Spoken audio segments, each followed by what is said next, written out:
আল্লাহ রাসূল সাল্লাল্লাহু আলাইহি ওয়াসাল্লাম একদিন মসজিদে নববীর মধ্যে বসা সাহাবায়ে কেরামদেরকে নিয়ে আল্লাহ নবী একদিন প্রশ্ন করলেন, হে সাহাবীরা, তোমরা কি জান্নাতি কোনো মানুষ দেখতে চাও? সাহাবীরা বললেন, অবশ্যই ইয়া রাসূলুল্লাহ। বলেন, আপনাদেরকে যদি বলি আপনারা কি জান্নাতি কোনো মানুষ দেখতে চান? উৎসাহ লাগবে না? হুজুর বলেন কি? একটু লোকটাকে দেখাই দেন, জান্নাতে যাইতে আর পারি না পারি, একটা জান্নাতি মানুষ চেহারাটা তো দেখলাম। সব সাহাবায়ে কেরাম বলেন, হুজুর নাম, অবশ্যই আমরা তারে দেখতে চাই। আল্লাহ রাসূল সাল্লাল্লাহু আলাইহি ওয়াসাল্লাম বললেন, কিছুক্ষণ পরে দেখবা একজন সাহাবী মসজিদে নববীর মধ্যে প্রবেশ করবে। আমি রাসূল বলতেছি, এই লোকটা একটা জান্নাতি মানুষ। সাহাবায়ে কেরাম অপেক্ষায় কিছুক্ষণ পর নজর করে তাকায় দেখি যে হ্যাঁ, একজন আজনবী মানুষ, আনপপুলার মানুষ, অপরিচিত মানুষ, খুব বেশি পরিচিতি নাই। এই লোকটা মসজিদে নববীর মধ্যে ঢুকলেন, আদবের সহিত মসজিদের ভিতরে প্রবেশ করলেন, সুন্দর করে সালাত আদায় করলেন, নামাজ আদায় করলেন। নামাজ আদায় করে অত্যন্ত ভদ্রতার সহিত মসজিদ থেকে বের হয়ে চলে যাচ্ছেন। চলে গেলেন, কেউ কিছু বললেন না। সাহাবায়ে কেরাম শুধু তার দিকে তাকায় রইলেন। নবীজি দ্বিতীয় দিন আবার বললেন, সাহাবীরা, তোমরা কি কোনো জান্নাতি মানুষ দেখতে চাও? সাহাবীরা বললেন, অবশ্যই ইয়া রাসূলুল্লাহ সাল্লাল্লাহু আলাইহি ওয়াসাল্লাম। বলেন, সাল্লাল্লাহু আলাইহি ওয়াসাল্লাম। আল্লাহ রাসূল বললেন, আজকে একজন জান্নাতি মানুষ কিছুক্ষণের মধ্যেই মসজিদে নববীতে আসবে। আমি রাসূল বললাম, এই লোকটা একজন জান্নাতি মানুষ। সাহাবীরা মনে মনে ভেবেছেন আজকে মনে হয় নতুন কেউ আসবে, কিন্তু না না না, গতকাল কি যিনি এসেছিলেন ওই সাহাবী আজকেও আসছেন। আজকে এসে গতকালের মতো করে নামাজ আদায় করলেন, নামাজ আদায় করে আবার চলে গেলেন। তৃতীয় দিন নবীজি আবারও বললেন, ও আমার সাহাবীরা, তোমরা কি জান্নাতি কোনো মানুষ দেখতে চাও? সাহাবীরা বললেন, অবশ্যই ইয়া রাসূলুল্লাহ। নবীজি বললেন, আজকে একজন জান্নাতি মানুষ মসজিদে নববীর মধ্যে আগমন করবে। আমি রাসূল বলছি, লোকটা নিঃসন্দেহে জান্নাতি। কয়দিন বললেন? যদি বলেন কয়দিন বললেন? আচ্ছা, আল্লাহ রাসূল যদি একদিন একজনকে বলে এই লোকটা জান্নাতি মানুষ, আর বলার দরকার আছে? আর বলার প্রয়োজন আছে? একবারই তো যথেষ্ট। কিন্তু রাসূল কয়বার বললেন? তিনবার বললেন, তিনবার। তৃতীয় দিনের মাথায় দেখলেন ওই একই সাহাবী আসলেন, নামাজ পড়লেন। যখন চলে যায়, হযরত সিদ্দিক আকবর রাদিয়াল্লাহু তাআলা আনহু, আবু বকর রাদিয়াল্লাহু আনহু, হযরত ওমর সহ গুরুত্বপূর্ণ জলিল কদর সাহাবীরা গেলেন, সামনে এগিয়ে গেলেন। এগিয়ে গিয়ে ওই সাহাবীর হাতের মধ্যে ধরে বসালেন মসজিদে নববীতে। বসিয়ে বললেন, ভাই, কি নাম তোমার? কোথায় তোমার বাসা? কি তোমার পরিচয়? তোমার তো মসজিদে নববীতে বেশি দেখা যায় না, কি আমল করো তুমি? রাসূল বলেছেন তুমি নাকি জান্নাতি, কি আমল করো তুমি একটু বলো। কে বলতেছে? আবু বকর বলতেছে। আবু বকর কারে জিগায়? কোন সাহাবীর জিগায়? জান্নাতি সাহাবী। আবু বকর জান্নাতি না? এই উম্মতের এক নাম্বার জান্নাতি সাহাবী কে? রাসূল বলেছেন, আমার আবু বকর যতক্ষণ পর্যন্ত জান্নাতে পা না রাখবে, কোন উম্মত জান্নাতে পা রাখতে পারবে না। আশারে মুবাশশারা 10 জন জান্নাতের সার্টিফিকেট প্রাপ্ত সাহাবী, এর মধ্যে এক নাম্বার হচ্ছে হযরত আবু বকর। রাসূল বলেন, আমার আবু বকর সাবিকুনদের ভিতরে প্রথম সারির একজন সাহাবী। ওয়াসাবিকুন আস-সাবিকুন, একদল মানুষ হাসরের মাঠে আল্লাহর আরশের সামনে থাকবে। এরা কোনো জিজ্ঞাসা ব্যতিরেকে আল্লাহর জান্নাতে চলে যাবে। এখানে আবু বকর এক নাম্বার সারিতে থাকবে। সেই আবু বকর ওই জান্নাতি সাহাবীকে জিজ্ঞাসা করে বলেন, ও ভাই, কি নাম তোমার, কোথায় তোমার বাড়ি, কি তোমার পরিচয়, বলো দেখি একটু, তুমি একটু বলো, কি এমন নেক আমল করো, আমাকে একটু শিখিয়ে দাও, আমরা অনেক আমল করতে চাই। কে বলে, যার ব্যাপারে নবীজির পবিত্র জবান থেকে উচ্চারিত হয়েছে, আবু বকরিন ফিল জান্নাহ, আমার আবু বকর জান্নাতি, রাসূল বলে দিয়েছেন। অথচ জান্নাতের সুসংবাদ প্রাপ্ত হওয়ার পরেও আবু বকর ওই গরিব সাহাবীর কাছে, জান্নাতি সাহাবীর কাছে নেক আমল খুঁজে যেন জান্নাতের দামটা আরো বাড়াতে পারে। এবার ওই সাহাবী হাসতেছে, মুচকি হাসে, আর বলতেছে, আবু বকর, আপনি আমাকে জিজ্ঞাসা করতেছেন আর বলতেছেন, রাসূল বলছেন আমি নাকি জান্নাতি। নবী যদি বলে থাকেন আমি জান্নাতি, তো আমি বিশ্বাস করি আমি জান্নাতি, কিন্তু জানি না রাসূল কেন আমাকে জান্নাতি বলেছেন, আমার জানা নাই। কারণ আমি এমন এতটা গরিব মানুষ, আমি একটা অসহায় মানুষ, আমি একজন কামলা মানুষ। আমার বাড়ি মদিনার উহুদ পাহাড়ের অপর প্রান্তে, আমি একটা যাযাবর, আমি বিদুইন, আমি ওই মরুভূমির মধ্যে কাজ করি, রাখালি করি, রাখালি উট চড়াই, দুম্বা চড়াই, খেজুর গাছের ময়লা পরিষ্কার করি, পাথর ভাঙ্গার কাজ করি, যখন যেটা হয় সেটাই করি। আমি গরিব মানুষ, কিন্তু নামাজের যখন অর্থ হয় নামাজটা এসে মসজিদে নববীতে আদায় করার চেষ্টা করি।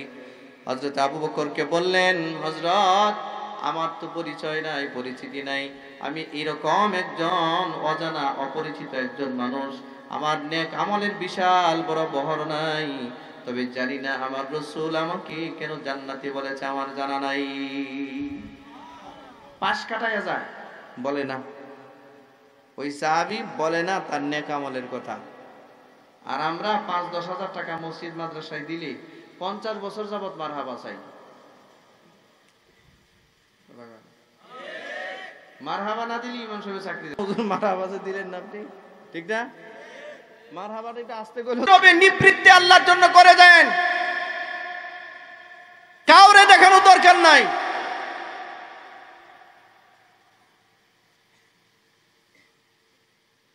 ওই সাহাবী বলতেছেন, হযরত, আমার কাছে ওইরকম কোন নেক আমল নাই।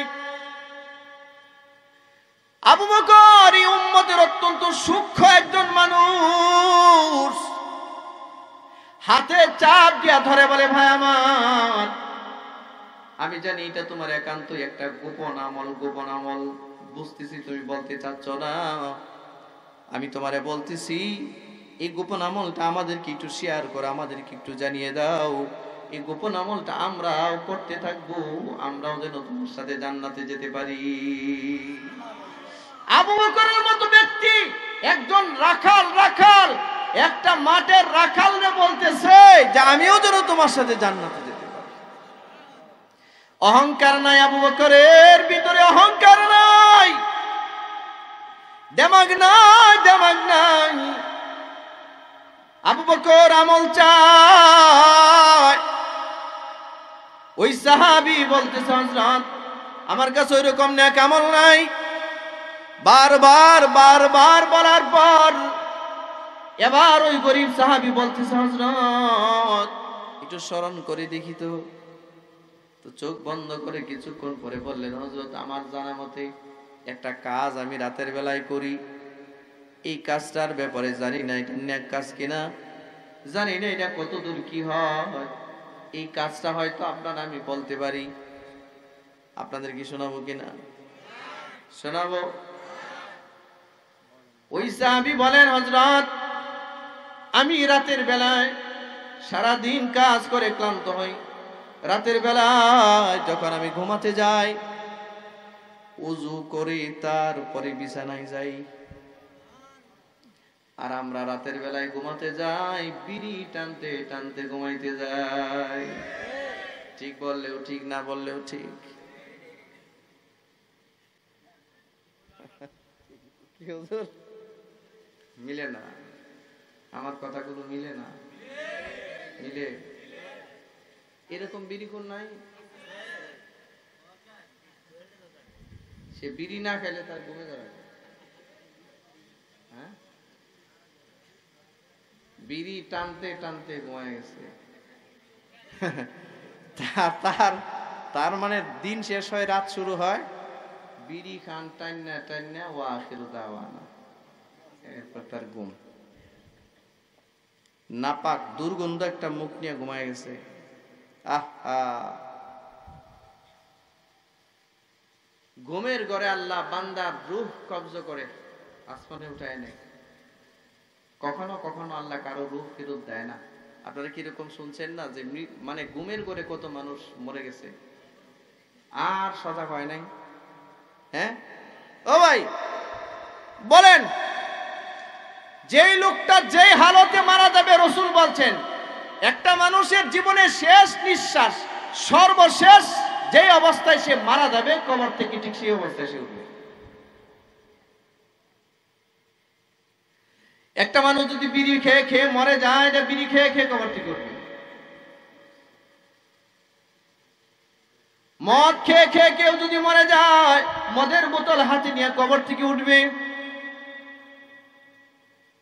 গাঁজা খেয়ে খেয়ে কেউ যদি মরে যায়, গাঁজা নিয়ে কবর থেকে উঠবে। সুদ খেয়ে খেয়ে কেউ যদি মরে যায়, সুদের টাকা হাতে নিয়ে কবর থেকে উঠবে। পাগল পাগলের মতো উঠবি।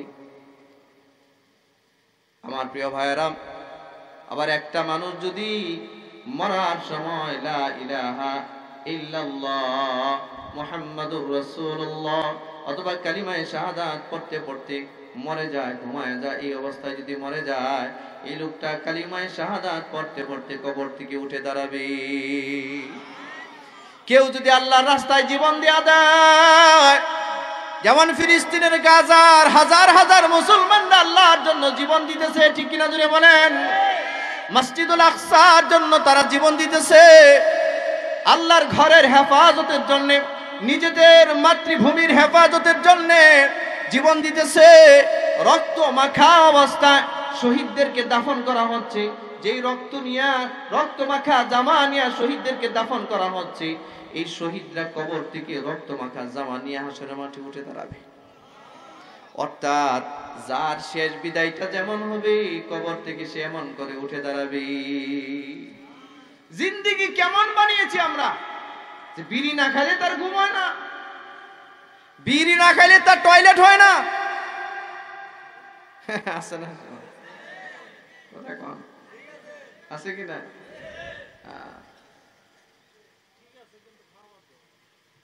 কবে জানি একটা মাহফিলে গেলাম, কোথায় আপনার কোন জায়গায় একটা রেস্টুরেন্টে থামছি আর কি, তো ওয়াশরুমে যাব, ও এতে গেছিলাম মাহফিলে, এই কুড়িগ্রাম। কোথায়? কুড়িগ্রাম থেকে আসার সময়, বাংলাদেশের শেষ মাথা, কুড়িগ্রাম থেকে আসার সময় আপনার বগুড়া শেরপুরে একটা হোটেল আছে, ফুড ভিলেজ, হয়তো অনেকে নাম শুনছেন। হ্যাঁ, এই ফুড ভিলেজ নামক একটা হোটেল আছে ওখানে। এই ফুড ভিলেজ হোটেলে উঠছি, রাত্রে নাস্তা করব। তো অনেক মানুষ, টয়লেটেও সিরিয়াল ধরে যাওয়া লাগতেছে, ভালো মানের হোটেল। আস্তাগফিরুল্লাহ। আমি মোটামুটি যার সিরিয়ালের পিছনে পড়ছি আর কি, আমি ভিতরে ঢুকিয়া বমি এসে গেছে আমার। মানে সে বিড়ি খাইয়া এমন সুগ্রাম ছড়ায় রাখছে, এটা ভেন্টিলেটরও নাই যে দুর্গন্ধটা যাবে কোথ দিয়া, একদম আটকে গেছে গা। আমিও জ্যাম হয়ে গেছি গা। আমার তো আর কোনো, আমি যা ছাড়তে গেছি তার ছাড়তে পারলাম না, বন্ধ হয়ে গেছে গা সব। পেশাব করতে গেছি, বন্ধ হয়ে গেল সব। নাকে মুখে দইরা কোন রকম বাইরে গিয়ে দাঁড়ায় দিচ্ছে। আর এক সিরিয়ালে গেছি, দেখি এক জেন্টেলম্যান, কুত্তার লেস্টেজ লাগানোই নেই, একদম শুট হুট পরা, মনে কি বিড়ি খাইয়া পারিছে আল্লাহ জানে, এত দুর্গন্ধ। যে বিড়ি খায় তার কাছে এটা মধুর মতো মনে হয়, ঠিক না? বিড়িটা খায়া ফালায়া দিয়া মসজিদে গেছে নামাজ পড়তে, মুখটা একটু মেসো আকো করে নাই, ব্রাশও করে নাই, যেখানে গিয়া সিজদা দিছে মাশাআল্লাহ, এরপরে এখানে আর কেউ সিজদা দিতে পারে না, খালি সুগ্রাম বাইরে। কথা কন না করে, খারাপ লাগতেছে আছে না? মসজিদের ভিতরে বিড়ির দুর্গন্ধটা লাগায় তুই আসছে, কত বড় মুসল্লি।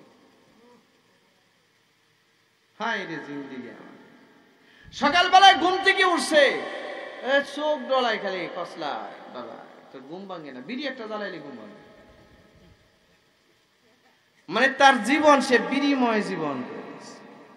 তার বিড়ি খাওয়ার পদ্ধতি দেখলে মনে হয় যে আল্লাহ তাআলা তার এই বিড়ি খাওয়ার সুমহান দায়িত্ব দিয়ে দুনিয়ায় পাঠাইছে, যে তুমি ঘুমাইতেও বিড়ি খাও, টয়লেটেও বিড়ি খাও, জাগ্রত হয়েও বিড়ি খাও, আর কোনো কাম নাই তোমার। হ্যাঁ জুড়ে বলেন আছে কিনা? পৃথিবীর কোন নবী রাসূল এরকম বিড়ি খাইছে? পৃথিবীর কোন ডাক্তার বলে তুমি বিড়ি খাও? কোন চিকিৎসা বিজ্ঞানে এটা আছে? এখন আপনারা বলবেন বিড়ি তো ডাক্তাররাও খায়, খায় তো কি হয়েছে?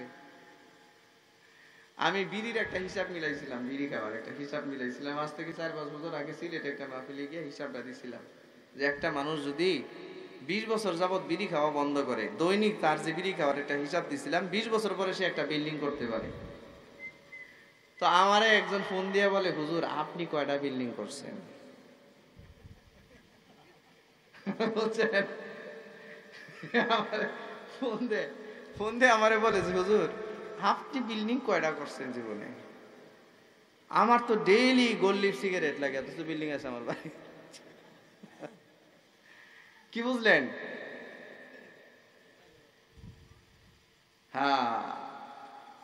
হায় রে জাতি, কারে বুঝাবো, কি বুঝাবো? মানে সে কাউন্টার করবে, প্রতিবাদ করবে, তাও বিড়ি খাওয়া ছাড়বে না। নেশা, আল্লাহ আপনি বুঝ দান করেন। মুসলমান ভাইয়ের আমার, জিন্দিগি এমন বানাবেন না যে জিন্দিগি নিকৃষ্ট, যে জিন্দিগির কোনো মানে নাই, যে জিন্দিগির দ্বারায় আল্লাহর সামনে দাঁড়াবার মতো কোনো তৌফিক নাই, এই জিন্দিগির কোনো মানে নাই। কিছু খেতে পারলেই নিজের ভালো মনে করেন না, সম্পদের মালিক হইলেই নিজের বড়লোক মনে করেন না। আপনি হালাল ওয়াইতে কোটি টাকার মালিক হন, সমস্যা নাই, হারাম ওয়াইতে আপনি কোটি কোটি হাজার কোটি টাকার মালিক হইলেও কোনো লাভ নাই, ঠিক না? ওই গরিব সাহাবী বলে, হযরত আমার পরিচয়, আমি থাকি মদিনার বাইরে, রাতের বেলা যখন আমি ঘুমাই, ওযু করে ঘুমাই, ঘুমের সময় যখন বলি আল্লাহুম্মা বিসমিকা আমুতু ওয়া আহইয়া। আমাদের সমাজে মুসলমানদেরকে জিজ্ঞাসা করেন, শতকরা 90% মুসলমান জানে না ঘুমের দোয়াটা কি। এটা জানে, ঘুমায় ঘুমায় বিড়ি জ্বালায় লাইছে, মুখস্থ, ঠিক না? মুখস্থ বিড়ি জ্বালায় আসে, অথচ ঘুমের দোয়া জানে না। ও ভাই, কি জবাব দিবেন আপনি রাসূলকে? কি জবাব দিবেন আল্লাহকে? কি চেহারা নিয়ে দাঁড়াবেন তাদের সামনে? আল্লাহ আমাদেরকে বোঝার তৌফিক দিন, বলুন আমিন। ওই সাহাবী বলতেছে, হযরত আমি ঘুমের সময় দোয়া পড়ি, আল্লাহ তাআলাকে ডাক দিয়ে বলি, আল্লাহ আমি আপনার নবীর জবান থেকে শুনেছি, কোন মুসলমান যদি অন্য কাউকে মাফ করে দেয়, একজন লোক যদি কাউকে মাফ করে দেয়, কারোর প্রতি কোনো অভিযোগ অনুযোগ না রাখে, আপনি নাকি তারে মাফ করে দেন। আল্লাহ আমি একজন শ্রমিক মানুষ, কামলা মানুষ, আমি মাঠে ঘাটে কাজ করি, আমার ওরকম নেক আমল নাই, 1000 কোটি দিরহাম আল্লাহ আপনার রাস্তায় দান করার নেক আমল নাই, বড় বড় জিহাদে অংশগ্রহণ করার নেক আমল নাই, নবীর পিছনে সব সময় জামাতে নামাজ পড়তে পারি না, সেই দূর মরুভূমিতে কাজ করি। আয় আল্লাহ আমি আপনার নবীর কথাগুলোর উপরে আমল করলাম, আমার জীবনে আমি বহু ইহুদির বাড়িতে কাজ করেছি, আমার জীবনে আমি বহু মানুষের খেজুর বাগানে কাজ করেছি, আমার পারিশ্রমিক দেয় নাই, আমার হক আটকায় রাখছে। আল্লাহ আমার দেনা পাওনা যাদের সাথে আছে আমি আপনার দরবারে মাপ চাওয়ার, মাপ পাওয়ার আশায় পৃথিবীর কোনো মানুষের প্রতি কোনো অভিযোগ আর অনুযোগ আমি রাখি নাই, আমি সব মাফ করে দিলাম। আল্লাহ, আমি যাদের কাছে পাই কোনো মান অভিমান আর অভিযোগ আমার নাই, আমি সব আপনার জন্য মাফ করে দিয়েছি। আপনি শুধু হাসরের মাঠে আমারে মাফ করে দিয়েছেন। আমারে যারা কথা দিয়া কষ্ট দিয়েছে আমি তারা মাফ করে দিয়েছি। লেনদেনে যারা কষ্ট দিয়েছে আমি তারে মাফ করে দিয়েছি। এই আশায় আপনি যেন আমারে হাসরের মাঠে মাফ করে দেন। আবু বকর, আমি এইটুকুন জানি, এর চেয়ে বেশি কিছু জানি না। হযরত আবু বকর আল্লাহর নবীকে গিয়া বলেন, ইয়া রাসূলুল্লাহ, আপনার এই গরীব সাহাবী বলেন সে নাকি ঘুমের ঘরে যখন ঘুমাতে যায় সবাইরে মাফ করে দিয়া ঘুমায়, কারোর প্রতি কোনো মান অভিমান অভিযোগ রাখে না, এটাই কি তার নেক আমল? রাসূল বলেন, আবু বকর রে, এটা এত বড় নেক আমল, এই আমলের কারণেই আল্লাহ তারে মাফ করে দিয়েছে। কারণ যে মাফ করে দেয় সে আল্লাহর গুণে গুণান্বিত হয়ে যায়। আল্লাহ যেমন বান্দারে মাফ করে দেয়, বান্দাও বান্দারে মাফ করে দিয়েছে। আল্লাহর একটা গুণ, একটা সিফাত তার মধ্যে পাওয়া গেছে। আল্লাহ বলেন, আমার সিফাত যার মধ্যে পাওয়া গেছে আমি তারে মাফ করে দিলাম। আয় মাফ করে দিলে আল্লাহ মাফ করে দেয়। আর 20 বছর যাবত একটু জমিনে ঠেলাঠেলি হয়েছে, 20 বছর যাবত ভাইয়ের সাথে কথা বলেন না, অথবা একটু মারামারি হয়েছে, আপনি আঘাতপ্রাপ্ত হয়েছেন, আপনি মাফ করা তো দূরের কথা, আপনি প্রতিশোধ দিতে পারলেন না। সন্তানরে ওসিয়ত করে গেছেন, আমি মরে গেছি, আমি মরে গেলেও সুযোগ পাইলে প্রতিশোধ দিস। বলে কেন? বলেন, এই জিন্দেগি চেঞ্জ করার দরকার আছে কিনা? বলেন বলেন, এই জিন্দেগি চেঞ্জ করার দরকার আছে কিনা?